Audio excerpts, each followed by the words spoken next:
to Ole Walls House. It's me. It's your man. It's your main man. It's Ole Walls back with you for episode 157 coming your way. Got a fun show tonight. Got a couple of guests coming on here. Me and Big Cat Bill Gardner are going to talk a little Packers football. And then MJ and I are going to kind of break down the NFL season, talk a little bit about the playoffs, maybe talk some college football playoffs, talk about whatever else comes to our mind too. So fun show coming up. Without any further ado, let's just dive right into this thing. Joining me today, a familiar face here on the OWH Podcast Network, the host of the Full Range Podcast, Mr. Matt Johnson. MJ, what's going on, buddy? Nothing much, Wally. How you doing? Good, man. Good. Glad to have you here. You're looking fancy. Headphones, mic. You're the whole deal now. Yeah, it's the Christmas presents came rolling in, man. I got some nice listeners and some family members that are listening, so they were like, "You need better equipment than all that fucking nonsense that you were dealing with before." So yeah, I'm super happy to be here, talking a little NFL today, right? Yeah, NFL. You know, we may even dive into some college football playoff stuff and anything else that comes up while we're here. But yeah, NFL was the main idea, so I'm going to give you the floor and let you start us off where you want. Do you want to review kind of the year in review? Do you want to start right with the playoff matchups? Black Monday, just happened here today. Where do you want to lead us off? Yeah, let's do the rundown of the season real quick, I guess. Yeah. Yeah, so obviously I think, just, from my point of view, I think there's some teams that you have to look at as some great successes, and there's some teams that you look at that really underachieved. When you're talking great success, I mean, Chargers, Broncos, like those teams, 10 wins and 11 wins from them. I don't know if it's a great success, but the Steelers, I think, is a pretty successful season. I know it didn't finish the way they wanted.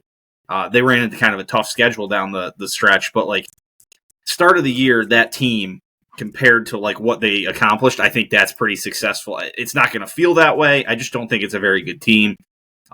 Washington Commanders, that's a hell of a season for them. And the Rams, a team that I don't think anybody, we could have, I can't remember what we said for the NFC West in our preview, but I don't think we saw them as being a team that was, very good, and they're 10-7 and they're going to host a playoff game. And then the Minnesota Vikings, probably the biggest, upside of any team so far this year. Granted, their red zone performance last night left something to be, left a lot to be desired, getting down to the red zone, I think, 4 or 5 times in the first half and only scoring points on 2 of them. What do you think? Who's your favorite, surprise team that's really overachieved? And if there's multiple, give me multiple. Yeah, so I wrote down some. The Vikings were my number one. You kind of mentioned them right there. We went into the season. I really liked that team. And I was trying to look back at my notes from our season preview. And I think I had them at 7 or 8 wins, just out of respect to their defense. And, but going into the season, it was JJ McCarthy's team. Yep. And, it was kind of like, well, you just don't know. But Sam Darnold's played, man. He really has. And I'm not saying he's a top 5 MVP candidate. I don't think that's necessary, but to put them in a situation to have 14 wins going into the final week of the season, possibly a number 1 seed, was probably the biggest surprise. I also had the Commanders as well. I did mention early on that I thought the Dan Quinn effect in the first year was definitely going to be a thing to hang their hats on. I just didn't expect, and I love Jaden Daniels coming out of the draft. I just didn't expect what he's done this season. He's been a little bit hit or miss, I would say, late in the season.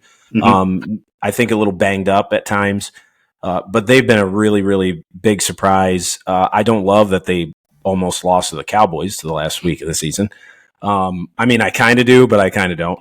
I really thought one of the biggest stories this year was the NFL's inability to have really great, consistent quarterback play. Mm-hmm. I feel like if you're in your mid to high 20s or older, we've been pretty spoiled over the last 20 to 25 years with really great quarterback play. And not just the top 5 guys, but even guys like Eli Manning and Tony Romo and Donovan Rivers. McNabb way back in the day. Phillip Rivers is a good one. Like there was consistently 12 to 14, 15 guys in the league that could really play.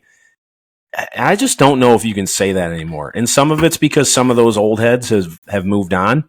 But the quarterback play has really, really been bad at times.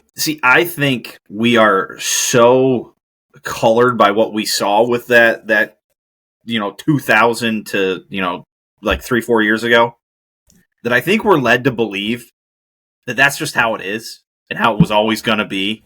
And I just don't think that's the case. So, like, I'm of the belief that the quarterback play isn't that bad. It's just kind of more normal. Yeah. I got into an argument with a friend of the pod, Jeff Slanovic. He's like, there's 6 good quarterbacks in the league. I'm like, they're like 15. I'm like, are they all great quarterbacks? Exactly. No. But, like, I think that's the problem. Like, that Phillip Rivers or Donovan McNabb or just think of any of those number of quarterbacks, like, that randomly, Matt Castle, that were pretty darn good for a couple years, like, just kind of popped in. That's just not normal, I don't think. So I think we kind of got spoiled into thinking that, like, good quarterback play is actually really good quarterback play is just good quarterback play. Yeah. Whereas I think good quarterback play, we're like, that's just average or below average. And I think we just got spoiled for a couple years there, or more than a couple. I'm on the same page, but I was going to shout out a little bit the rookie class. Mm-hmm. I think going into the draft and the season, I think there was chances for all those guys to start, which the top 4 did besides J.J. McCarthy. So Bo Nix and Jaden Daniels, Caleb Williams, and Drake May. And they all looked really good. Like, I feel like if you're a franchise or a fan of those franchises, like, I think you feel pretty good. You worry if you're a Bears fan because it's the Bears. Yeah. Because it's a trash-ass organization. Yeah, I don't think you have to worry about Caleb Williams. I mean, if you compare Caleb Williams' numbers to, like, Jaden Daniels, they compare almost the exact same. Very favorably. Yeah, so, like, I thought, and even Drake May with the Patriots, like, I think they won 3 or 4 games this year, right? I think it seems like there's a big upside with him. Yeah, but, man, I think there's play his ass off. Yeah, I really do. And the things that Bo Nix did, another team, I think that was a surprise. But again, like, Sean Payton, I think, is a good coach. Like, maybe not great, but I think he's solidified at least being a good coach in the NFL. Yeah. I think he's done enough to prove that, you always wonder about the coach without the star quarterback. Like, you saw Belichick, granted, it was like a year or two, but, like, Belichick's never really had success without Brady. Mm-hmm. And so, like, for Sean Payton to go and then have success away from Drew Brees and the Saints. And he wasn't even that bad the last couple of years with the Saints there without him. He kind of cobbled some stuff together, but he was there a year or two after Brees left, right? Or am I just imagining something? Yeah, I think so. And they were decent. Like, they were okay. They were okay. Right? Yeah. But now he goes on to a new town, new city. That might have been Andy Dalton. Like the Andy Dalton Saints years. Maybe. I'm going to have to look this up. I could be off on my years there. Now I'm thinking. But either way. I think him going and, like, taking Bo Nix, and, like, they've been playing, like, his interview with Pat McAfee right after the draft, and he was like, this is our guy. Like, he was ecstatic. He's like, I can't believe we got him where we drafted. So that was, I think that's an impressive. Yeah, and like I said, I think the rookie class really impressed me overall. You worry about the second-year drop-off a little bit, but they all look really good right now. So I think you feel good there. The other thing I wrote down, in just you being a Packers fan, is the downfall of the Jets and Aaron Rodgers. Like, it's a big surprise to me. I know last year with the injury and everything, maybe that team's different last year. Mm-hmm. But even the defense this year didn't look great. Aaron Rodgers looked like a statue at times and just couldn't. It just seemed to, and I hope he continues to play and maybe find success somewhere else, or stays and they maybe find some success, but it doesn't look good. Like, I think it's towards the end of the rope there. Yeah.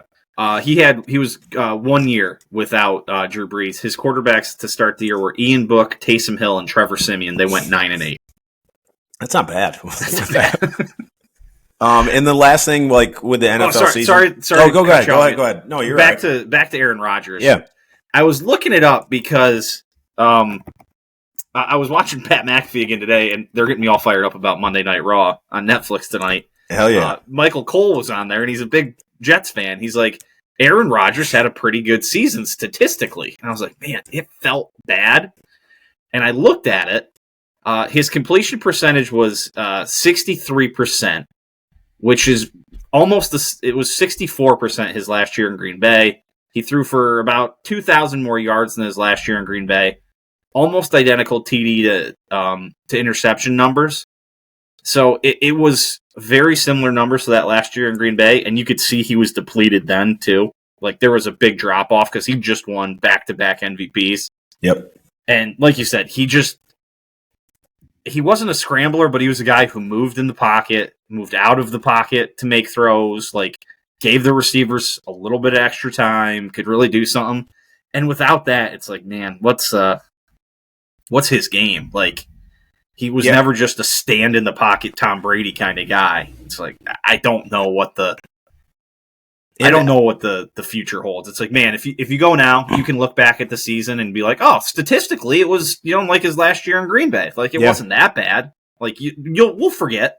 We'll be like, oh, he wasn't that bad in the Jets. It's just the Jets were a disaster. That's why I kind of clumped it together. Like, it's the Jets and Rodgers' downfall. Like, Breece Hall had a fucking terrible year. Terrible. He was on my fantasy team. He was the 4th pick in our fantasy league draft. He sucked. Like, I was playing Brian Robinson Jr. and, like, Jalen Warren by the end of the year over Bryce Hall. Like, so I think it was big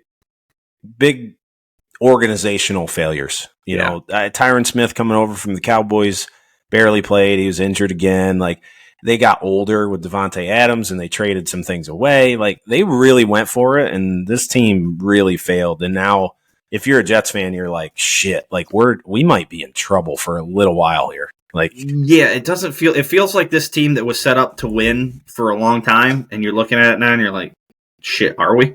Yeah. Like, what's next? Like, say you bring Rodgers back, you got to go get a quarterback in the draft, and it's like, who's out there? Like, what's like? And this is not the year. Is this a quarterback draft year? Like, no, it's not. Ooh. There's going to be 2 in the first round at least, and then somebody will reach for another one or something. But there's going to be 2. But the last thing I had was, I've been wrong on this guy, Baker Mayfield. I've been a little wrong on him. The kid can play. Like he's impressed me, and the Bucs, winning 10 games, I don't think was out of your mind crazy to think about, but he played really well. I think he's a top 6 or 7 in the MVP kid. Like, for me, anyways. I think he balled out. I think he did a great job this year. I mean, I knew he was playing well. A little under the radar how well he played as I'm looking at his stats. 4,500 yards, 41 touchdowns. Yeah. 16 interceptions, but, hey, sometimes you just kind of got to live with guys like that. Fumbled a lot this year. But the defense was kind of up and down this year, too. They were playing some shootout games, and some of that was his fault with interceptions. But, he kept them in it and got them to the playoffs and won the NFC South. Is everything all right? Is somebody there? Boomer has stole a sock and come downstairs. Okay. The roommate's upstairs folding laundry, and there's a sock in Boomer's mouth as he goes. You kept looking behind yourself, and I was like, is someone in Ole Walls' house? Like, his actual house here? No, Boomer's just got a pair of socks that he's now hidden behind the extra couch. Those are his socks. Grab them from him real quick. Don't just vamp for a little bit. Yeah, I don't have anything to go with here. I mean, we could start talking NFL coaches a little bit. But, yes, I'm going to give my flowers to Baker Mayfield for you guys listening. Holy, now I got stuff popping up in mine. I'm going to give flowers to Baker Mayfield and the Bucs. Atlanta was another disappointment, I feel. So it was kind of a weird NFL season, I will say overall. But typically that's like any year you're going to say that. So I don't know what you said there, but you said weird. I was just talking season. Bucs, giving him his flowers, and I talked a little Atlanta Falcons, like kind of they were another disappointment as well. And Kirk Cousins kind of, I don't know, man, he looked great. Maybe after the first 2 weeks, he had a 6-game stretch where you're like, there it is. And then it was just over. 5-2? Yeah. You know what else was kind of weird about this year was there wasn't really a big playoff race like down the stretch. Like the top 4 or 5 were set, and then like in the NFC, I mean, it was barely anything. Like the Commanders and the Packers would have had to completely fall apart, and that's basically what would have had to happen to the Broncos. Like the Bengals and the Dolphins made it kind of interesting, but like. Yeah, it wasn't like you go in the last week and we're like, oh, there's 77 difference. And, you know, in years past, it's like this team needs this team to lose, but this team to win. It doesn't matter over here, but this one. And you're like watching and like last 2-3 weeks of the season looks like, well, if the Broncos win. Yeah, you know, it's all set. Yeah. They don't need any sorry, help. Bengals. Sorry, Dolphins. Yeah.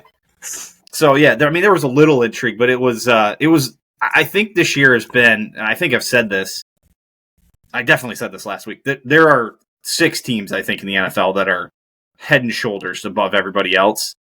Then there's a middle bunch that I thought the Packers were at the top of, but that, I'm trying not to be a prisoner of the moment. Yep. But maybe they're not. But then there's like that middle ground. And then there are just some bad teams. There are some bad teams. Really bad. I mean, if you look at like the Bears, the Panthers, the Saints, the 49ers were bad. Yeah. The Giants, the Cowboys. I'm still shocked. Every time I see the Cowboys won 7 games they this year, suck. I'm like, how? I told you. The Browns, the Titans, the Jags, the Raiders. Like, those are bad football teams. What's that? 1, 2, 3, 4, 5. Did you mention the Giants? Because they're bad. Yeah. 5 teams won 4 or less games.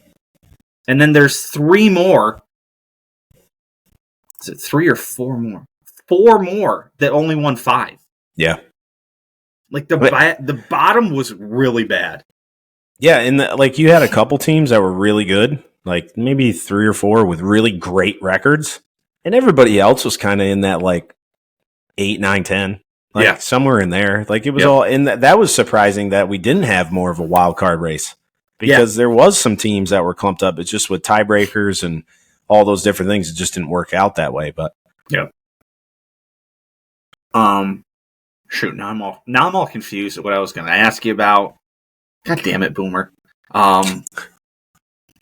MVP, head coaches. MVP, there we go. MVP, okay. MVP. What do you think for MVP? I mean, what are the realistic questions? Josh Allen, Lamar Jackson, Saquon. Yep. So, I mean, I ranked my 5 or 6. Josh Allen's my MVP. I think that was my MVP pick in the off season, like coming into the season. Won the AFC East. Really looked impressive doing it. Mm-hmm. And it wasn't really. They had some games where they blew some teams out. Yeah, and it wasn't really. They were close. in some shootouts that he almost single-handedly kept them in. Yeah, and that team is well constructed. It has a above average defense. But there's not a lot of dudes on the offense. No, and Matt Collins is one of his best receivers. Yeah, and we talked about that. If you remember, like Diggs leaving and Gabe Davis leaving and stuff, and we talked about how some of his stats went up when he didn't have kind of a number one guy. And Khalil Shakir had a really great year for the Bills, but James Cook and his ability to run, I think he had like 12 rushing touchdowns, 15 rushing touchdowns. I think 12 was the number. He's my MVP. I think he deserves it. But I will say, if Lamar Jackson were to win it again, I wouldn't really have a problem with it. The guy's played his ass off, man, and his stats, I think, are even slightly better than they were. His stats are better than I think both the years he won the MVPs. His stats are better than Josh Allen's, but I just think you have to look at like the teams around them. Yep. And if it's an MVP award, there is no single player who's more valuable to their team than Josh Allen was. I totally agree. Yeah. I mean, I think that team, without him, they went 13-4. They may have won, and I know they weren't playing all. Like they rested a bunch of people against the Patriots, but the Patriots were bad and beat them. I mean, does that team win 7 games without him? I think that's a stretch. I think it is too. His playmaking ability. Now, if you put a couple of those top tier guys in there. That's fine, but like he just dominated and took over games. Let me just whatever put it this they way. needed. I think they win more games with Josh Allen at quarterback than they do with Lamar. Yeah, I agree with that. So there's my argument. I think the Ravens are better with Josh Allen too. I also, on Lamar's case too, is he didn't get a ton of help from his defense this year. Like he could have, if that defense is average in some games, his record might be better, and then it's maybe even closer. Yeah. I think you got to put Pat Mahomes in that talk, even though his stats weren't great. Like, you know what the problem with Mahomes is? It's like it's the Kobe, it's the Shaq, it's LeBron, it's the Michael Jordan. You know, it's Rodgers, it's Peyton Manning, it's Tom Brady. Like, people are like, "Oh, we voted for Pat Mahomes like 4 times." Like, we want a new story. We're gonna go vote for somebody else. Yeah, and like I don't think his play probably dictated because that team is so good, and they squeaked out a bunch of wins. But to go 15-1 with him, obviously they lose, the last week of the season or whatever, but that's impressive. Like, you got to throw his name in the hat. And other names I put in there were Joe Burrow. I know we kind of chit-chatted a little bit about Joe Burrow. Yep. And then I put Jared Goff and Baker kind of at that 5 and 6 spot. Jared Goff winning the love for Saquon. No, it's a quarterback award, man. Let's let that go. We're not even going to. He's the offensive player of the year.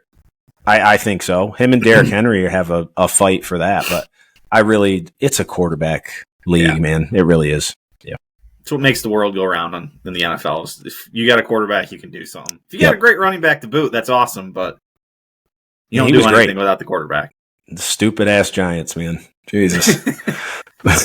Yeah, that one. They're going to be kicking themselves for a long time with that. Before we dive into playoffs, let's talk coaches. I think the most surprising coach firing, and I think we were talking to each other last night as this happened, that the Patriots fired Mayo. 1 year, they bring him in, he drafts May, who looks like he's got all the stuff to be a stud, and he's out of town. See you later. And I think Robert Kraft was quoted today as that he wasn't ready. I put him in a bad situation. You came up with the Mike Vrabel idea almost instantaneously when I told you that. You're like, Mike Vrabel. And that seems to be picking up a lot of steam today. How shocked are you that they did this after 1 year, even with the Vrabel situation? Like, it was interesting to say the least. Yeah, this tells me that they had that in their back pocket, like, throughout, which is kind of that sucks for Gerard Mayo a little bit. It almost felt like he had to succeed quickly because I don't think any of the public knew, but inside those rooms, they probably were like, well, Vrabel's still on the table. He's a Patriot guy. Like, he's had success and he's not doing anything. So we always kind of have this little ace up our sleeve, I guess, or however you want to put it. It was surprising only because when Belichick retired, it was handed to him. Like, he was their guy. Like, they kind of the coach in waiting. Yeah, they were like, all right, when I leave, you're the guy. So it was a little surprising that they kind of turned on him that quickly. But it's a dog-eat-dog world out there. Like, if it can turn around quick on you, and I think if they pull off maybe 6 or 7 wins this year, it might be a different story. But to only get 4, I think was their total. Yeah. That's tough, and especially your final win is against a team that's resting half the team, and Josh Allen goes out there for 1 play, and so it's not a great look. And I thought that team battled in a lot of games, but I think I'm not upset about it, but I was surprised. I will say that. Bears have an opening. Saints have an opening. Jets have an opening. The Jags fired Doug Peterson. I can't believe he made it to the end of the season, honestly. So before we get to the openings, any of these guys, do you think Eberflus, Dennis Allen, Robert Saleh, Doug Peterson, who's the first guy out of that bunch that gets a job? Probably none this year. Somebody's getting a job. The NFL recycles coaches like it's going out of business. I honestly think almost all of them will be back in the NFL. Maybe not as head coaches, but at least like defensive coordinators, offensive coordinators. Like, I mean, it's Saleh just could get a DC job. Yeah. He could be the DC for the Bengals. Yeah, very well could be. Like, I could see even Doug Peterson being an OC or quarterback coach or, whatever it might be. Like you said, the NFL recycles these guys so much. Like, it's so hard to get fresh blood in there. It's funny. And I know the Vrabel situation's a little different because he's going back to the Patriots, Patriot way, all that crap. But I mean, he had a couple really nice years. But I mean, everything else was pretty He had the 2 years where they were 11-5 and 12-5, but they lost in the first round of the playoffs. His best playoff year, they were 9-7 and didn't even win the AFC South. And then another 9-7 year, 7-10, 6-11. Like, you look around and you're like, that's what I'm always most shocked about is like, who was the guy who just went 8-8 all the time? And he last coached the Rams when John they first Fox? moved out. No, was it John Fox? I mean, he wasn't he out there for the Rams? Yeah, no. Oh shoot, I'm gonna have to look it up. LA Rams coach. Oh, I know what you're 2016. talking about. Hold on a second. He always had the goatee. Yep. Or the beard. No, you're gonna Same initials. JF. Jeff Fisher. Jeff Fisher. Yep. Yeah. As soon as I saw him, I'm like, yep, that's him. Yep. Just Mr. 500. Yeah. But I think all those guys get jobs at some point. Maybe not right away. God, but I kind of forgot. I thought he bounced around more. He was with the Oilers and then the Titans from 94 to 2010. Yeah, forever. Jeez. Those are some good old days for the Houston and Tennessee teams right there. Yeah, he was 142 and 20 that time. Couple of stinkers, couple of really good ones. Wow. Yeah. What's going on with your Dallas Cowboys? They going to make a decision on Mike McCarthy? Yeah, I think so. I would say within the next 5 to 10 days, they have to. January 14th. I don't know, man. So the Bears want him. If you would have asked me 2 or 3 weeks ago, everything that Jerry Jones and Stephen Jones were saying, they were pumping him up. They were like, he's our guy. He's doing a great job this year. They're still battling all these injuries and stuff. We have to assess the big picture and all these different things. And then if you listen to Jerry Jones and Stephen Jones over the last maybe 2 weeks, but especially when the Cowboys were eliminated from any chance of making the playoffs, which I think was 2 weeks ago, the whole mood kind of changed. And if you listen closely, there was a lot more in all of their talks. It was what are they thinking about right now? So I don't know. I don't know if they know, which is the scary thing. But I wouldn't mind if he's back, because it's such a bigger problem than just the head coach right now. It's so much nonsense going around. The team's not good. Your cap space isn't great right now. You're going to have to pay Micah Parsons, and they're going to throw the bag at him. So any Cowboys fans out there or anybody being like, well, they got to trade him. No, they're not going to trade Micah Parsons. They're not going to let him go. He's going to get a bag. And you just go in there with Dak Prescott and CeeDee Lamb and Micah Parsons, and you try to build around them. But to me, they're 2 years away, at least, I think. So that's not a Mike McCarthy problem. You never know. It can happen fast. Yeah. It can happen real fast. But they got to change. And I did hear a rumor today, and I have no idea if this is true. I did hear a rumor that Jerry Jones might be looking for a GM. That would be the best thing possible for you guys. Which would be amazing. I don't know if that's true, but somebody told me that today. And I was like, I don't know if I believe it, but I would love to see that. That would be great. Believe it when it happens, but yeah. Fuck, they suck. They're so bad.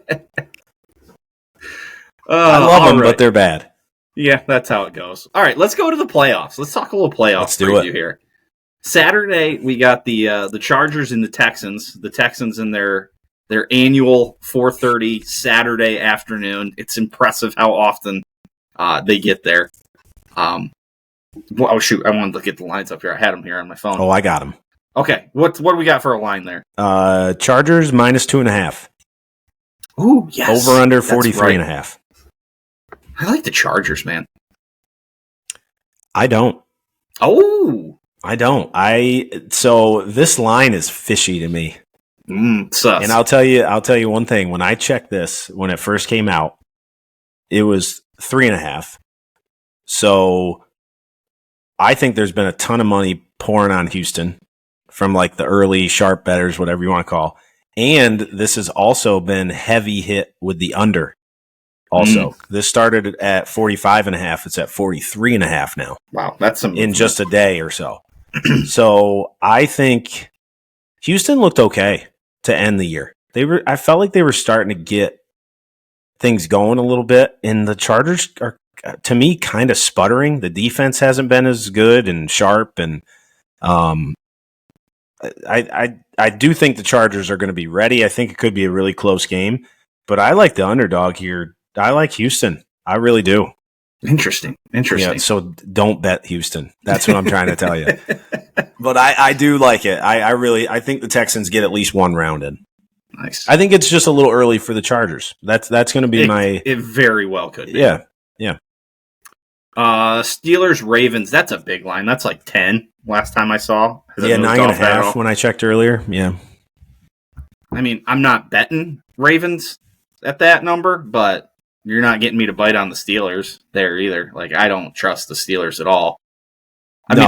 Ravens all the way here. You're laying it? Yeah, I think so. I mean, I was talking, my brother's like a Steelers fan who quit being a Steelers fan because he was sick of their shit. Yeah. And he's like, there's three outcomes in any game. Close game, blowout. Either way. He's like, would in a million years you believe that the Steelers would blow out the Ravens in that game? I was like, absolutely not. He's like, you can imagine the Steelers could win a close game. He's like, could you see the Ravens blowing out the Steelers? I was like, absolutely. They could house them. Yes. I think there's a lot of issues that sometimes are brought to the media and public eye with like George Pickens and all that stuff. I was low on the Steelers this year. They overperformed for me, but I said that the end of their schedule was going to be very tough. And when they had to play some teams, they were bad. Sputtering. Yeah. They're sputtering. And to me, it's like you backed into the playoffs and now you're on Lamar's turf. I don't care if it's an in-division game. I think Derrick Henry eats. Lamar's going to go off. I trust the possible MVP to take care of business. And the other reason this tells me that it could be a blowout is this opened, I think, at 46 or 7 for the over-under. It's already down to 44.5. I'm actually seeing 43.5. Yeah, so it's going down even more. So I think this is like 31-10. Ooh. I think the Ravens are going to be ready. Does that make does Mike Tomlin go on the hot seat if that's the case? No. I think if it was any other team in the league, yes. But the Steelers keep their guy. They're just not going to change coaches, right? I don't think so. Because I brought this up to some Steelers friends of mine. Mike McCarthy has one less regular season win since he's been in Dallas, same time frame, and one more postseason win. That was all of one. Yeah. Because Mike Tomlin has not won a postseason game since 2016. Yeah, it's been a while. They're getting tired of it. Pittsburgh fans want him gone. But I don't know if it'll happen. I really don't. I don't think it will either, because I just don't think... I think the Steelers are like, we don't change coaches. Yeah. And he's like, 500 or better. 500 or better and a first-round playoff loss. You think Russell Wilson gets out of there? I don't know what they do, man. Yeah. I've heard Aaron Rodgers talks. They've been saying that forever. They were saying that when he was like the last couple of years when he was in Green Bay too. Yeah. Like, if he leaves, he's going to go to the Big Ben's out. He's going to the Steelers. I don't know. You never know. I just think I think this could be Ravens big. I don't know. That's just me. I do too. I'm just not. I just hate betting big numbers like that, especially in the playoffs, because it feels like the games like they just tighten. Like the field tightens up Yeah. It's like, the plays that would have broke for 30, 40 yards, somebody finds a way to track them down at 20. I don't know if I'm just imagining it, if there's any like real data to back that up, but it just feels like that. Yeah. I'm like, I just struggled to like Go a little playoffs.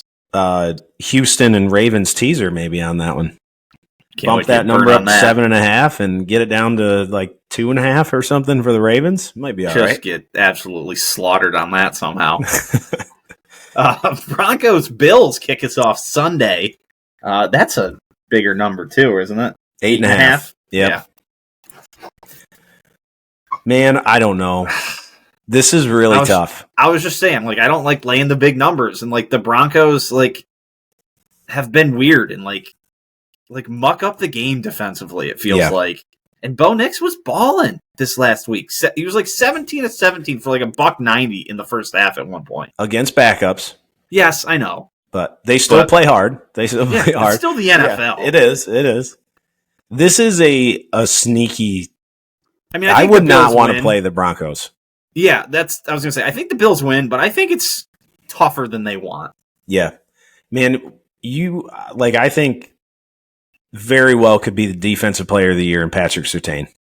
Very easily. That guy has been a lockdown. If there ever is one in the league anymore, it's Patrick Surtain. Like, he shut down everybody. So, and I know the Bills don't have like the guy that you got to just lock down all the time. But man, that defense could keep him in the game. My only concern is it's probably going to be negative 40 degrees in Buffalo. But Denver's not anything to shake your head at or anything. Pretty damn cold. Yeah. But man, if somehow Denver can find some run game, Bo Nix taking off, this game could be close. I kind of like the Broncos plus 8.5. I do think the Bills win, though. High of 30. Low of 25. So not too bad. Like, it'll be cold. Wind chills might be up, though. Maybe. But later that day, Packers, my Green Bay Packers at the Eagles. I'll start you out. Lay whatever they're asking for the Eagles. 4.5. Do an alt spread to like 7.5. The Packers will find a way to make this game close-ish, but like never really be in contention. That's my prediction. Yeah, I kind of agree with you. It'll never really get away from them, and they'll always be like, "Well, if we just stop score, like we're right back in this." Yeah. And then, but they'll get the score, and then they'll give up an 8-minute man in a field goal. So they're like, well, now it's just a 2-point conversion after our next score, and then we got to get the ball back again and kick a field goal. That kind of game. Yeah, I'll 4.5. Yeah, I'll keep this kind of short. I know you and Bill plan on talking about this a little bit more. It's all really on Jordan Love. Yeah. If he balls out, they could possibly win this game, and I would love to see it. But he's been inconsistent, especially against good teams, and the Eagles have really stepped up their defense. Like, the defense is really starting to play well. That offense is incredible, even without Jalen Hurts. Yeah. So if you can't stop the run at all. Yeah, it's going to be scary. Barkley could really go off, I think, a little bit here, and that Philly crowd's going to be wild as well. So, I mean, going into Dallas last year, I never thought Green Bay was going to whoop their ass, and they did. But I lean Eagles. Different. It did. It felt different. Yeah, the Cowboys are frauds. That's why. Sorry. All right. Next game. Commanders Bucks in a game I have no fucking clue, but what I think should be a fun game. Yeah. What's the over under on this? 50.5. I was gonna say it's got to be up. It's got to be up a little bit. That's got to be the highest over under of the weekend. Yeah, it is. Yeah, I like the over. That was my thought. Was the over, and I just have no clue who to say I want to pick in this game. This is going to be just who takes care of the ball more, I think. Probably. Whoever just doesn't turn it over is probably going to win the game. I want to pick the Bucks. I do too. But, man, I could see the Commanders. I don't know. This is a tough one for me. I lean Commanders, I guess, but I'd like to see the Bucks win. both of these teams, and Jaden Daniels only threw 9 interceptions, only 5 fumbles too this year, but like it's the first time in the playoffs for him in his rookie year. Like that's going to be a big moment Sunday night. Like it's the last game of the day. He's been sitting around all day. And both of these teams feel like it's like a big play or two away at any moment. Yep. And yeah, I think just sit back, take the over, and just root for scores. Because that'll be the most fun way to watch this game because it could be maddening to be on either one of these teams, I think. Yeah, I think the only play for me here is the over, and it's only because it's the highest over-under of the slate for the weekend. So you just take the highest one and bet the over. That's it. And just hope it works out. Yep. And then we got Rams-Vikings. Are you at all concerned after what you'd seen from the Vikings on Sunday night against the Lions coming into this game? And then does that give you any reason to think the Rams might be a play here? Yeah, I'll give a little blurb here about the Vikings. I can't get them right. Like, I don't know. They're like every time I would bet them or think they're going to win, they would kind of throw a stinker out, even though they won most of those games. That was the Broncos for me this year, by the way. Every time I bet them, I lost. Yeah. And like, I bet them both ways. Yes. I was on them a lot. I'm like, nope, I've got the Broncos are good. I kept telling myself early in the year, I'm like, the Broncos are good. Yep. And then they like weren't. And I was like, nope, the Broncos suck. I was wrong. And then they started peeling off wins. And the Vikings were like that team where I'm like, all right, this is the week where they go off. Down. Yeah. Yeah. They're going to come. Sam Darnold's going to come back to earth a little bit, whatever. So I think they do have the defense to do it. I like the Rams a little bit here.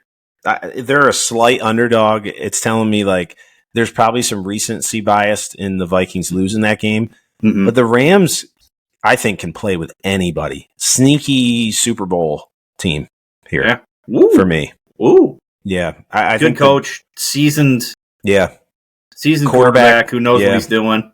In season wide receivers now. Like Cooper Kupp's been around forever, and Puka Nakua's been playing his ass off. Healthy? And Cooper or Puka? Both.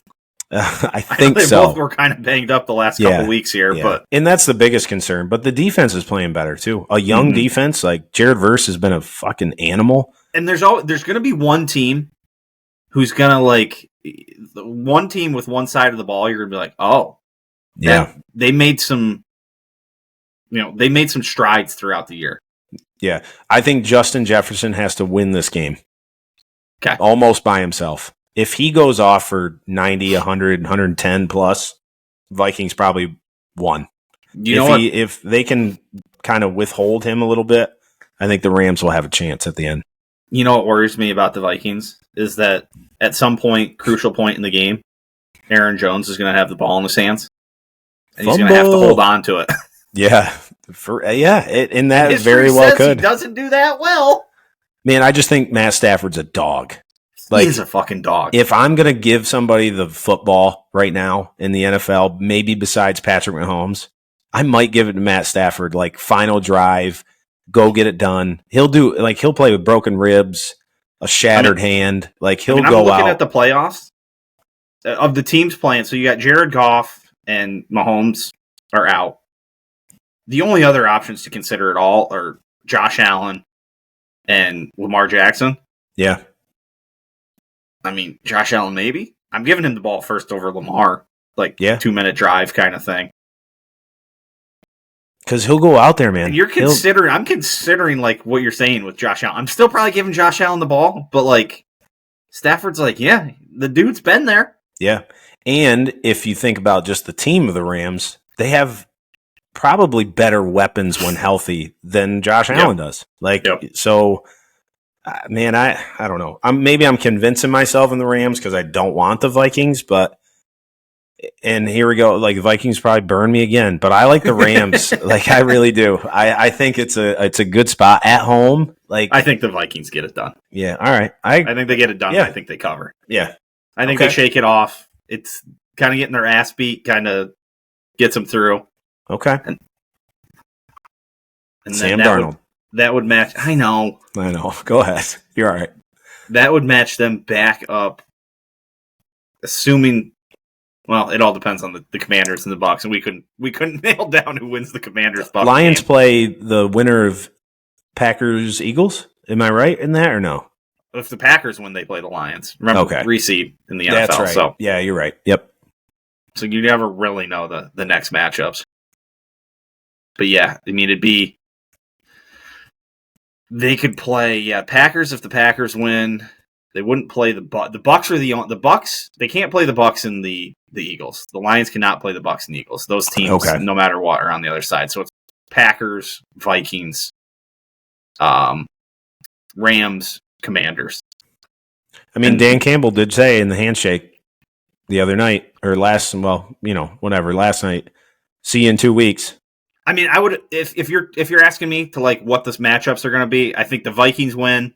I think the Bucks win. I think the Eagles win. So you get Lions Vikings in the divisional round, and then you have Eagles Bucks on the other side. This is setting up good for the Philadelphia Eagles, and I hate it. Oh yeah, they got I hate it. God Almighty, go Packers! Yeah, it's not going to happen. I know, but I can dream. All right, MJ. Anything else, man? Or no? That's like I just kind of mentioned there. Sneaky Super Bowl bet would be the Eagles. God damn it! I think that's a good bet. Like a future, if you want to put it on there. And the Chiefs are still out there, everybody. So they are. Don't just be ready for that. So yeah, Chiefs Eagles Super Bowl coming up, rematch. Oh God! I got to cheer for Pat Mahomes again. All right, MJ. Appreciate you, buddy. Yeah, buddy. Everybody, check out the Full Range podcast. Don't forget that. Ole Walls House YouTube page and the Full Range podcast on Spotify. Don't forget those. That's right. And real quick, this week's episode's great, man. We're bringing in, obviously, you, a couple other buddies. We're going to rank the top 5 school lunches.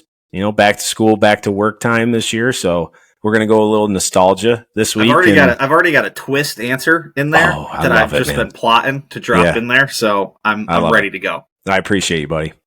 All right, MJ. Thanks, man. Appreciate you. We are welcoming back Big Cat Bill Gardner here. We got to talk about our Green Bay Packers a little bit. Bill, how do you assess this most recent season of Packer football?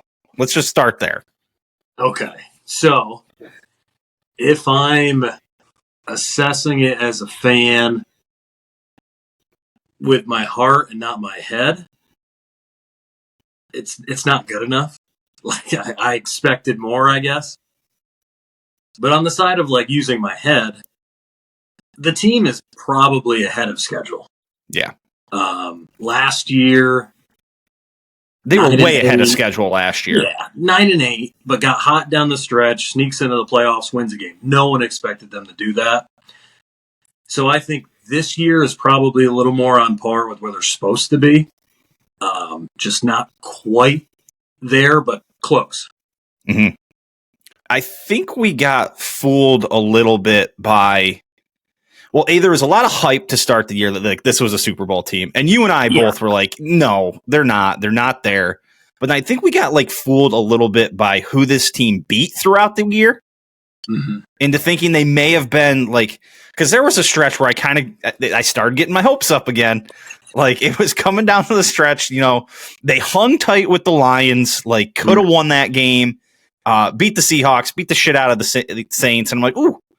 Winnable game against the Vikings. We could do something here and maybe do a little run. And then it's so hard to like in this moment talking about it, like separate the whole season from what we just watched in that Bears game. Yeah. I'd say the last couple of weeks, really, it's just, they've been just so off. Love has been out of rhythm. So even when they beat the Saints, last couple weeks have been tough. Yeah. Even when they beat the Saints, like it was 34-0, but I remember watching the game being like, they don't look good. Doing it. It's just, that's how bad the Saints are, because they were sloppy in that game and still won 34-0. So it feels a lot different than it did last year. Yeah. The way we went into the playoffs last year, a ton of momentum, like Love was playing out of his mind. And now this year, it's like he's been kind of banged up all year. He's just been off the last couple weeks, like kind of limping into the playoffs instead of, momentum on our side. Yeah, and there was a stretch kind of in the middle of the year, a couple weeks after he'd come back from being hurt when it felt like he came back too soon. Mm-hmm. And then he got a couple weeks under his belt, and then it felt like he started to click again. It was like, oh, this was the guy we saw at the end of last year. And then somewhere around, was it like that Seahawks game maybe? Like 4 or 5 weeks ago, like something just wasn't right. Like he wasn't hitting the throws. He wasn't, it just wasn't the same guy we'd seen in that stretch in the middle of the year where he was playing well again. Yeah. Yeah, he's it's like these last few weeks, it feels like he's regressed. Yes. He looks a lot more like the guy at the start of the year and the start of last year than he did the guy at the end of last year, which was a dude looking like he was about to be the next great Packers quarterback out of nowhere. That stretch last year, that's what got him paid. And man, it's just he was playing at like such a high level. There was always going to be him coming kind of back down to earth. Yeah. He was like out of this world. So he had to eventually kind of settle back down. And then you could hope it would just not come back too far and play at a high level. It feels like he came back further than you wanted him to.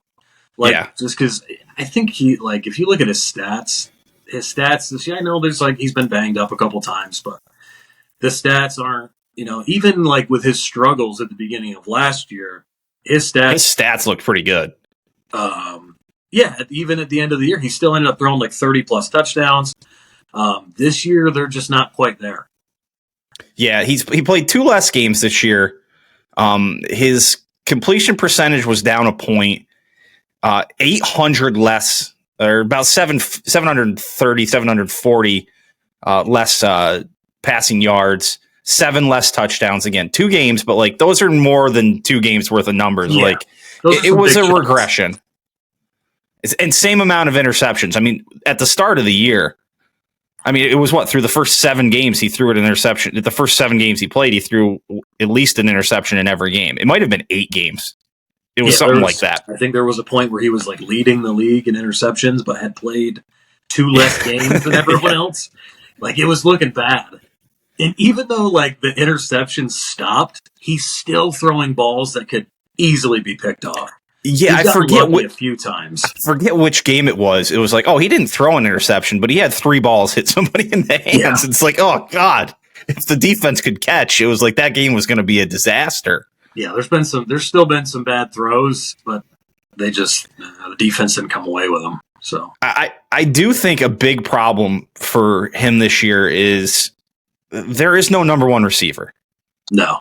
And Christian Watson is about the closest thing there is to it for them, like a down the field, stretch the field, big play kind of guy. And he's barely been on the field this year. And I saw some stats with Love's numbers with Watson on the field versus without. His yards per pass comes down a couple of yards, his completion percentage down, his average downfield attempt is down. Everything is down. And it's if there's one thing, and this is jumping a little out of order of what I was thinking here, but if there's one thing they need to do is they got to find someone to be a number 1 type wide receiver for this guy. For sure. Even when Watson's been banged up a ton in his career. And then I just saw he tore his ACL. ACL, yeah. So, he might not even be ready for next season. Yeah. At least not the beginning of it. He almost assuredly won't be ready for the start of next year. Yeah. So, even though he's got his injuries, he changes the game. Yep. He adds a whole another element to their gameplay. So, they want to run the ball. They can run, they can play action, and they can take their deep shots with him because, the defense has to respect his speed because he has top-end speed. So, with him out, that takes an element away and, teams can sit and we don't have guys who can consistently win one-on-one.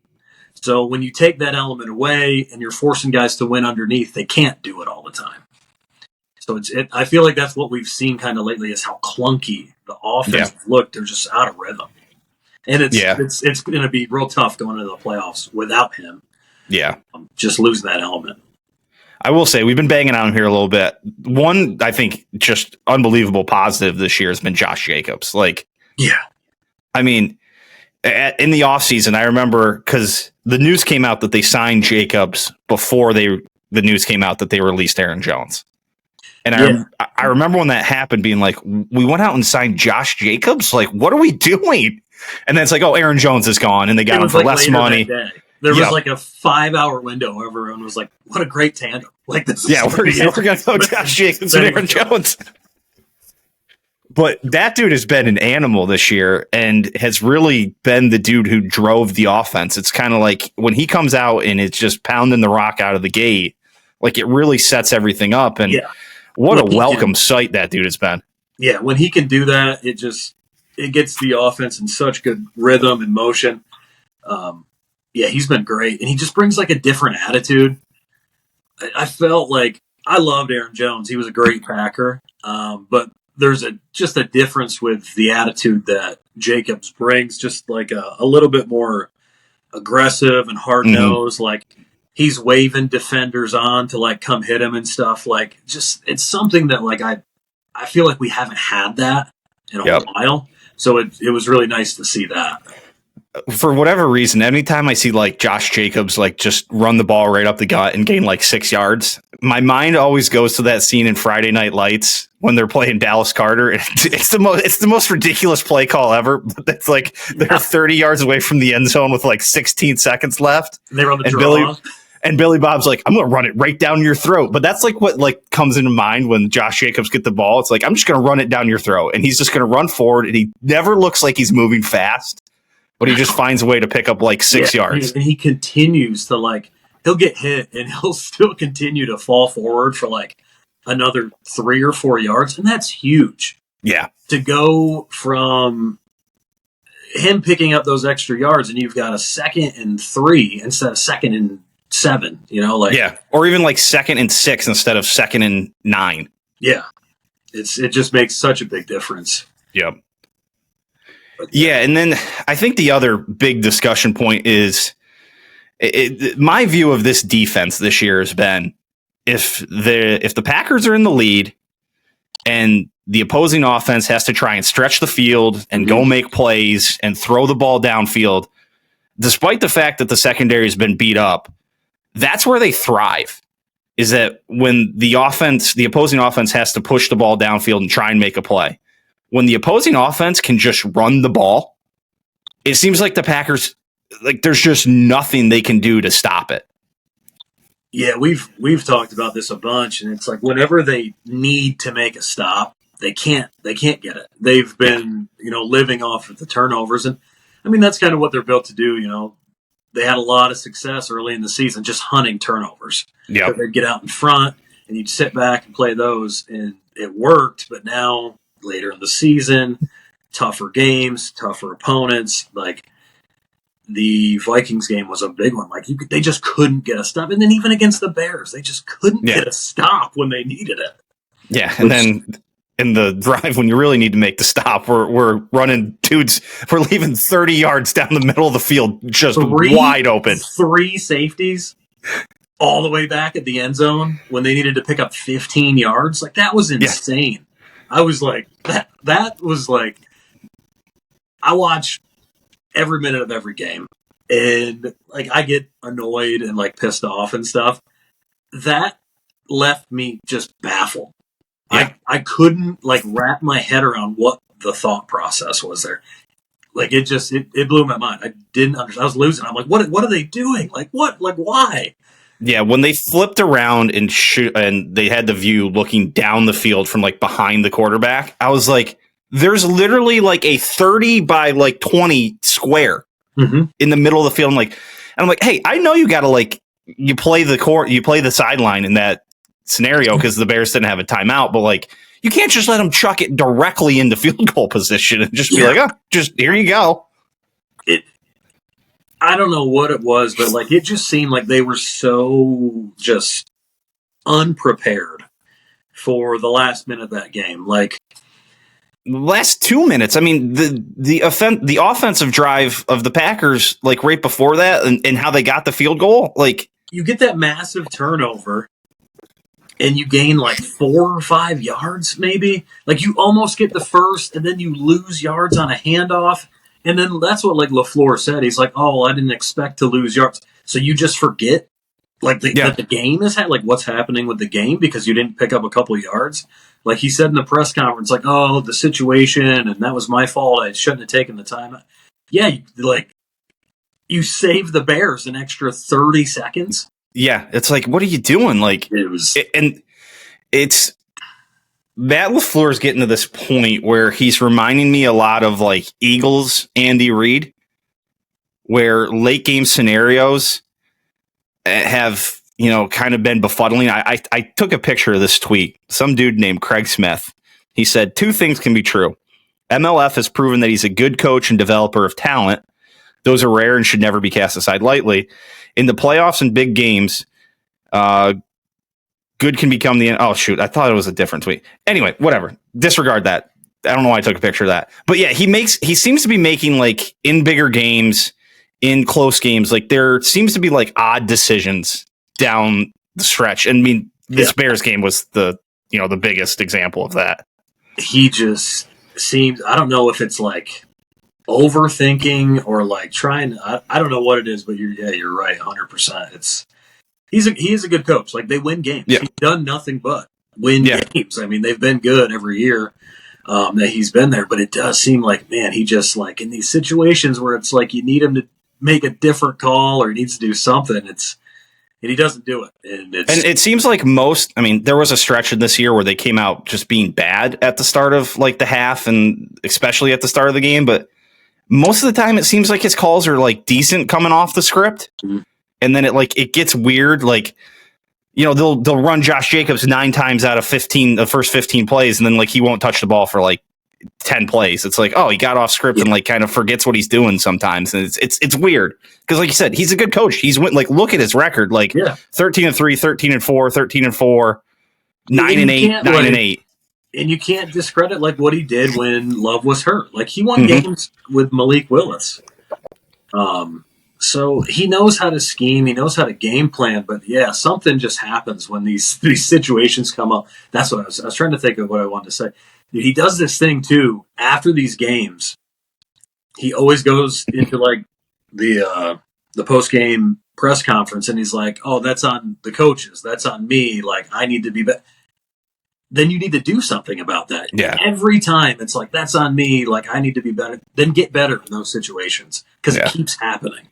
Yeah, and the dumb penalties, I mean, it just seems like it's every week. It's a dumb penalty, does something in some point of the game where it either kills a drive that's, in the red zone, on the edge of the red zone. There's the really bad horse collar. Like, the discipline on this team seems like it's lacking a little bit. Like, we got to clean it up a little. Like, that's been my biggest gripe all year is just the lack of discipline and execution. And, like, it's just little things that need to be cleaned up, which comes from coaching, and they don't seem to get anybody. It's the same thing every week. Penalties, drops, fumble, like little things that need to be fixed in practice during the week, and they continue to make the same mistakes, and it's always at the worst time. Yes.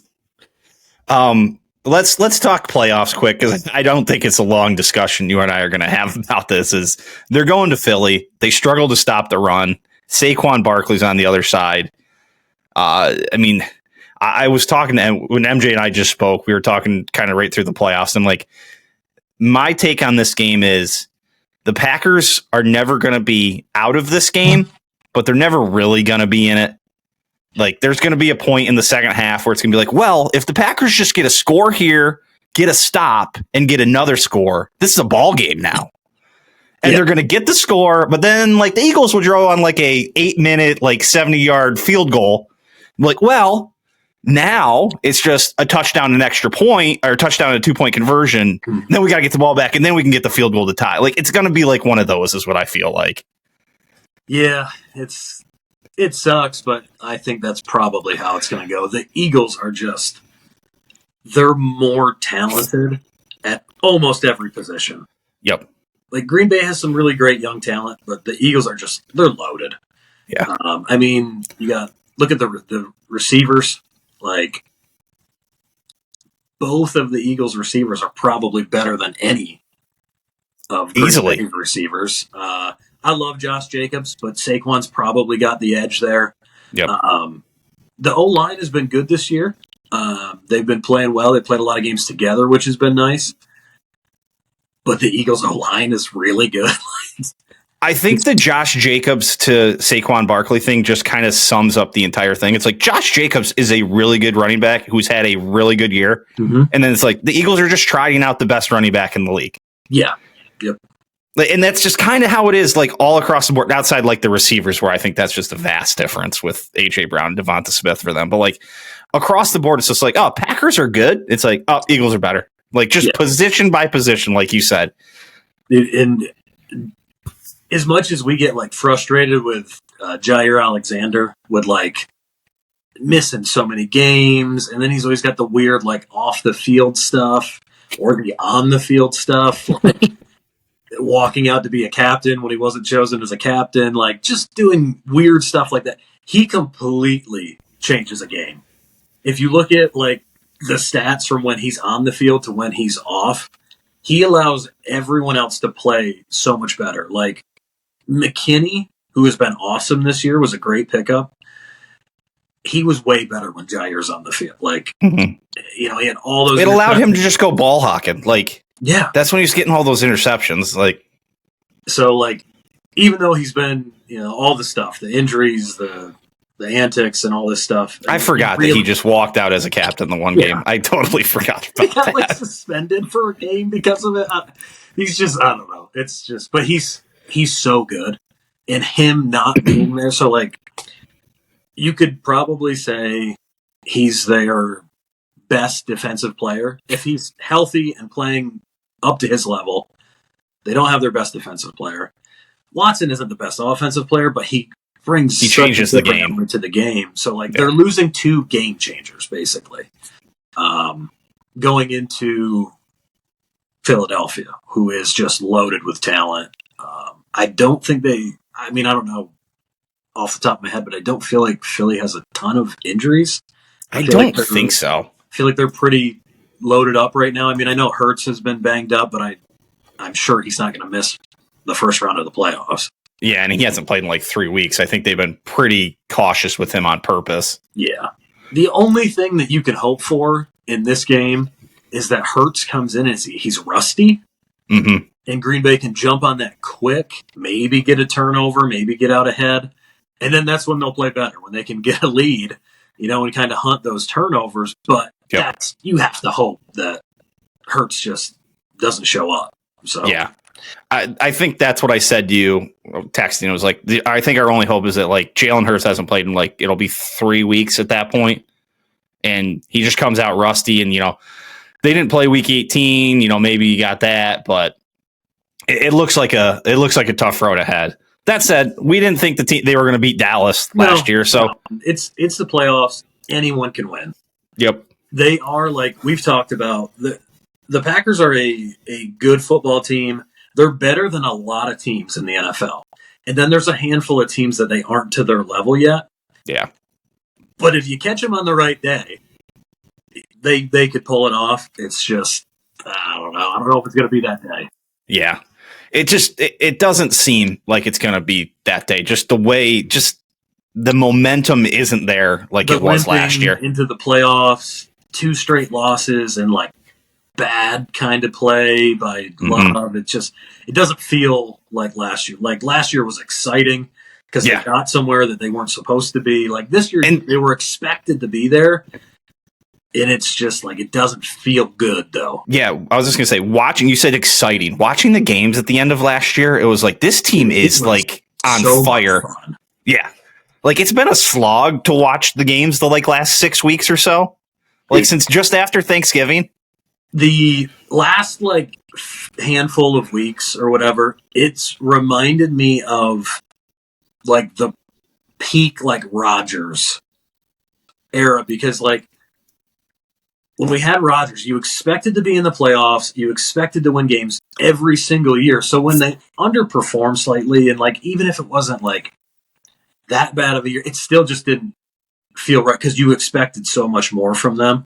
Yeah. And that's when the games were like, oh, here we go. Like another close one, like dropping one we should. And it was like that 2015, 2016 years where they had just come off going to the conference championship and blowing against Seattle. And then the next couple years, they like won a game they lost to the Cardinals the one year in that overtime playoff game. And then the next year they beat the Cowboys and then just get blown out by the Falcons. Like those were those years where like, oh, Rodgers is just gonna like sling it around, and like when they win, it's like, oh, of course, like Rodgers, like he just did it. I think it's the thing of just like expecting the wins. Like last year, we were not expecting wins or results, and when you got them, it was a ton of fun. Yeah. This year, it's like they're supposed to be better, and like we said, they're probably on track with where they need to be. Winning 10+ games, making it to the playoffs. And this is the thing though with the Packers, like in their eyes, this season's probably a success. Yeah. Like they're so, it feels, and I know we've talked about it just gets frustrating to feel like they're okay with just being good. Yeah. Like they won't ever take that next step. So I don't know. We'll see. Hopefully. What is the next step for them in the offseason? I know you and I have kind of batted this around a little bit. Like, what do they need to do to like help put themselves over the hump? Last year was surprising when they went and grabbed McKinney and Jacobs. Like, those are two things that they don't normally do. Mm-hmm. So that was a sign that, like, okay, this team wants to, like, they want to go win some games. So that's encouraging. They're probably going to have to do the same. They're going to have to go grab obviously some like solid players, some role players, but they're going to have to grab like a couple big free agents. Yeah. I think the positions you probably really need to focus on, and you can do this through the draft here. I mean, you need to either in the free agency and a draft, you need to get some big time guys at important positions. Like you need a pass rusher, and you need, depending on what happens with Alexander, you need a number one corner. And then a number one wide receiver. Those would be my three biggest things for them because they have a ton of youth and a lot of really good football players. You just need like a couple more difference makers. And I think it could get you to that next level to be as good as the Vikings and the Lions.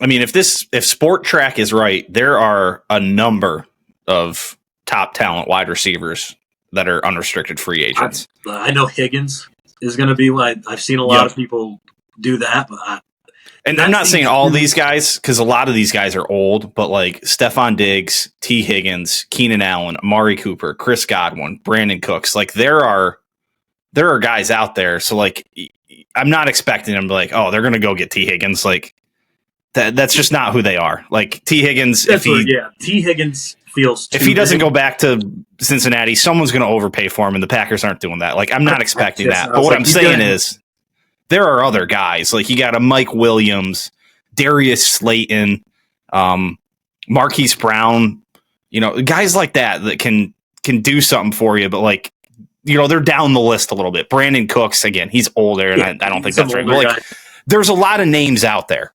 You have to just find that, like, Higgins feels too. I mean, if they got him, if they would do that, that'd be great. It just feels too big for them. Yep. Too splashy. But you can't do the thing where it's like, they like to do this thing. They're like, well, we were in on Higgins. Yeah. We just offered him $50 million less than everyone else, but we were in on him. And instead we signed Sammy Watkins. I fucking Sammy Watkins. Yeah, like they're like, we were in, but we ended up with this 36-year-old wide receiver. Like, I don't want to see. Oh yeah, we were in on T. Higgins, but we got Chris Conley from the 49ers. Like he's 33. Like fuck off.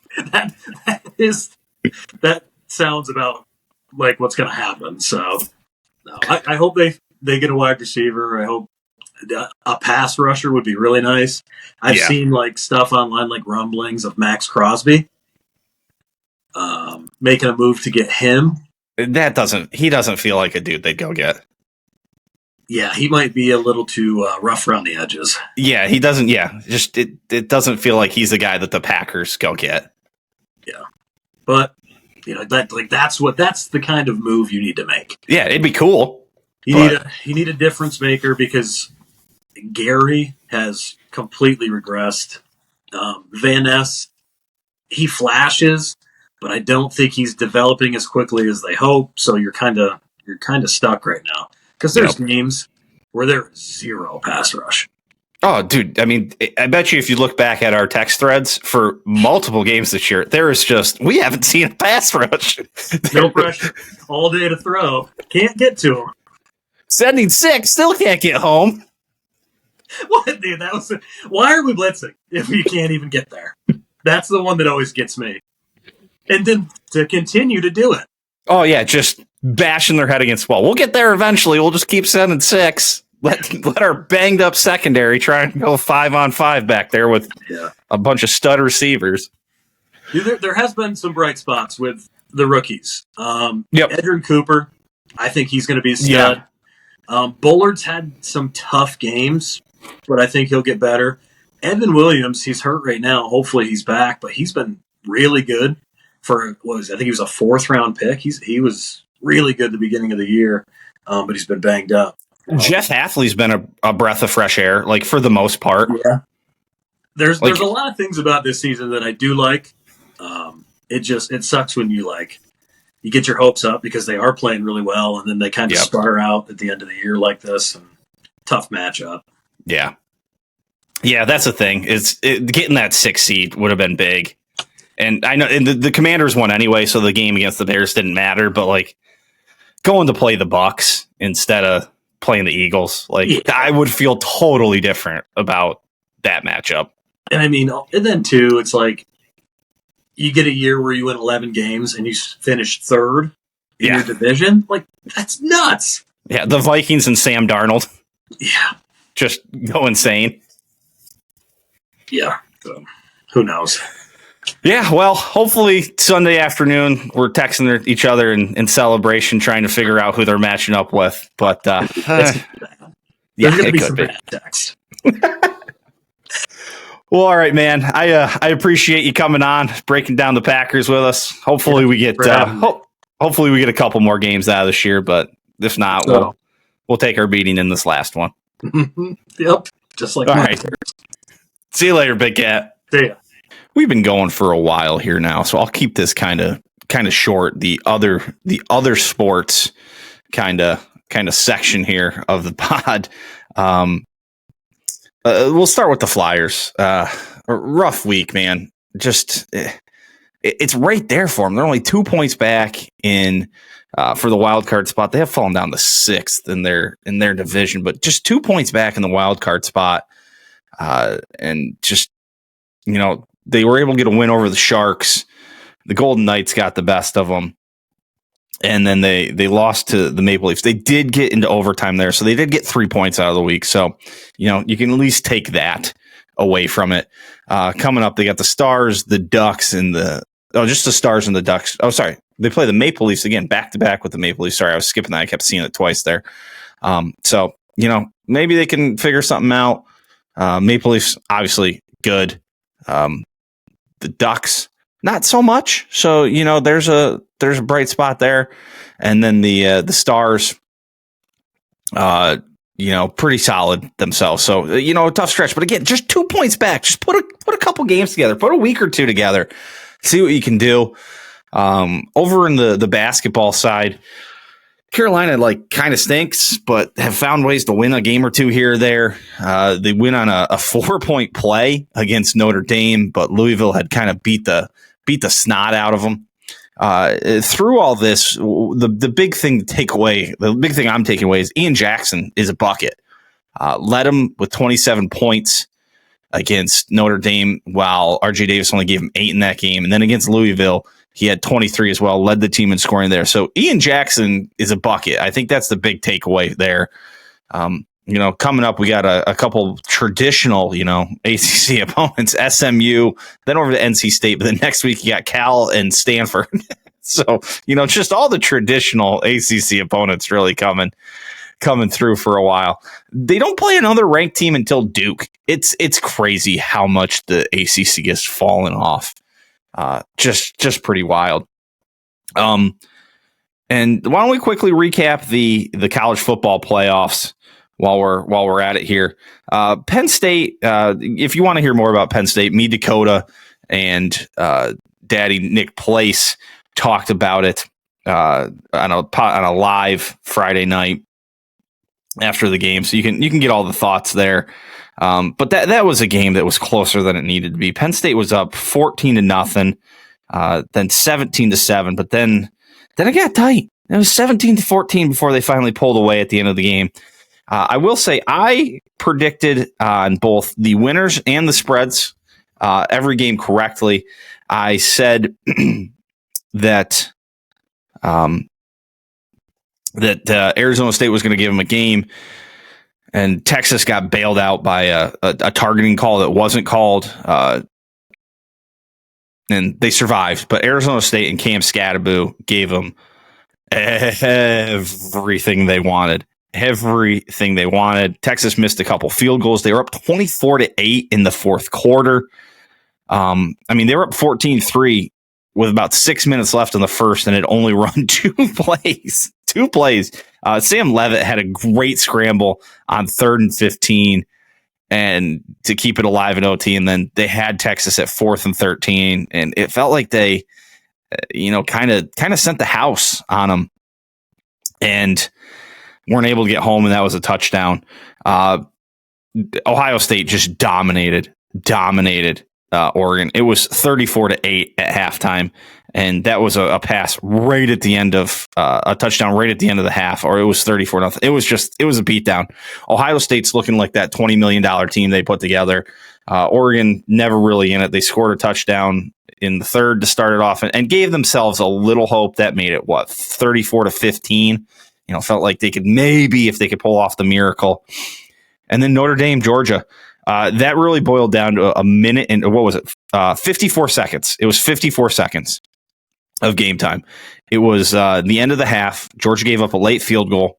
Then they fumbled it with 35 seconds left in the half. Gave up a touchdown on the next play. And then Notre Dame took the opening kick to the house of the second half. And there you go. That was all it was.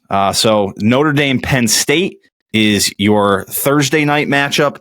And then on Friday night, you have Ohio State and Texas. Notre Dame right now, I'm seeing a 2.5-point favorite. Ohio State, a 5.5-point favorite. As far as Ohio State and Texas is concerned, Ohio State lay the points. They're going to take it to Texas. They're a team on a mission right now. That loss to Michigan may have been the greatest thing for this season for them. A loss that would have eliminated them from a 14 playoff. But they're hot right now. And they're, I think, the most talented team. The two teams on that side of the bracket, Ohio State and Texas, probably have more talent than Penn State and Notre Dame. But talent's not always everything. But when the talent's clicking, like it is for Ohio State, it's tough to beat. It's really, really tough to beat. And then Penn State, Notre Dame. Call me a homer here. Call me a homer. And I'm not one to be like a homer for Penn State or even the Packers. And you can tell, by the way, Bill and I talk, we're definitely not homering up for the Packers. And I'm definitely not a homer for Penn State. My problems with them are well documented on this podcast. My problems with James Franklin are well documented on this podcast. They're getting it done. They're getting it done on Thursday. I don't know why. I'm starting to think that. I opened up thinking, they'll lose. They got blessed playing SMU and then Boise State. I don't know. Their run defense, if they can put their run defense together like what they did against Boise State, and granted, Boise State and Notre Dame's a different thing, but Ashton Genty's for real. And if they can put their run defense, make that Riley Leonard, I think, is the quarterback for Notre Dame. Make him have to throw. Don't let him just run around, buck up and play some defense. I think Penn State gets it done. Take the points. Take them on the money line. Take them on the money line for all I'm concerned. Penn State takes down Notre Dame and plays Ohio State in the national title. And then James Franklin can exercise every last demon possible. He won the games to get to the national title. Beating Notre Dame is a big win, and he can exercise all the demons. He can take the monkey off his back You know, the old Steve Young, got the monkey off my back. You can beat Ohio State. Well, that part won't happen, but God, it'd be awesome if it did. But Penn State makes the national title game. I'm sticking to that. Penn State in the national title game against Ohio State. Lay the points with Ohio State. Take the money line with Penn State. Time for some passing thoughts. Just finished up watching Monday Night Raw, the first ever Monday Night Raw on Netflix. Not a bad show. Nothing crazy. A couple good matches in there. Roman Reigns versus Solo Sikoa. And then CM Punk versus Seth Rollins to end the night. The highlight of the night for me, though, was John Cena kind of teasing us that he might win the Royal Rumble. Don't think it's going to happen, but really got my blood pumping. Heading to the Royal Rumble this year, so wanted to start watching a little Raw leading into it, so I kind of had an idea what was going on. But man, if I was at the Royal Rumble that John Cena came back and won, that'd be pretty sick. I'm getting pretty pumped up for the thought of being there. They've announced over like 50,000 tickets already sold, so I'm excited for the Royal Rumble. And you know, Monday Night Raw, they really teased the hell out of this, that this was going to be a hell of a show. It was like a good Monday Night Raw. I don't know if I should have been expecting more. I guess I kind of was. I mean, a little show up from the Undertaker there. The Rock was there, but overall, it was fine. It was good. I told you last week I went to the gym where they shot Hoosiers. That led me to watching Hoosiers. Man, that movie's still good. Jimmy Chitwood at the end. I'll make it, coach. God, that gets me fired up. They go to Hinkle Fieldhouse. He has them measure out to the foul line, to the height of the rim. I think you'll find the same measurements at our gym back in Hickory. That's a great scene too. Hoosiers, good movie. What a movie.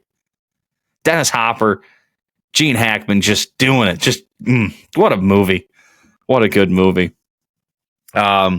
The roommate took the Christmas tree down out of the living room, and we also moved my recliner chair back down to the basement. Had that up in the living room as well for my post-surgery kind of recovery time. And our living room looks so weird without all that stuff. Like, there's so much more space for activities.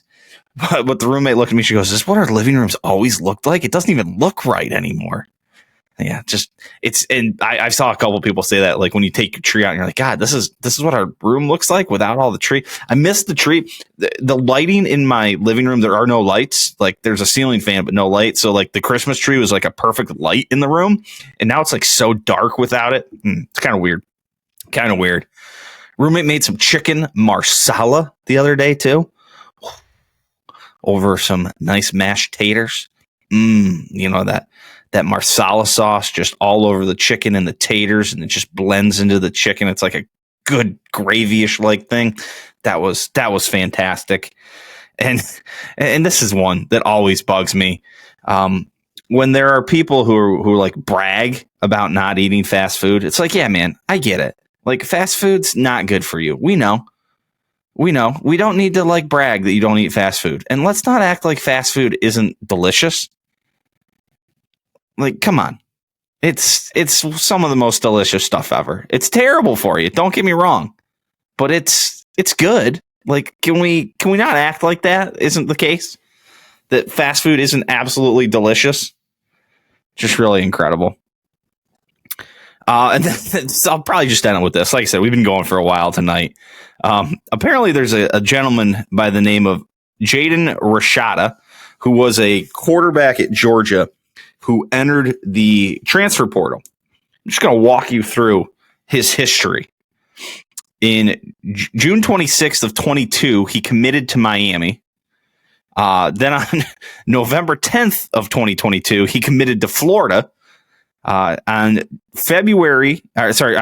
December 21st of 2022, he signed with Florida. Just over a year later, I misread that when I saw it. Not even a month later, on January 20th, he received his release from Florida.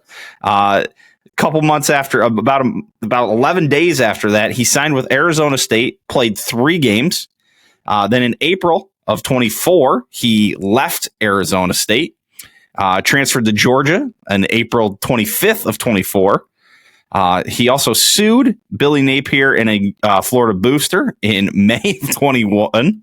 May 21st of 24. I can't figure out my dates. This is a sign that it should be over.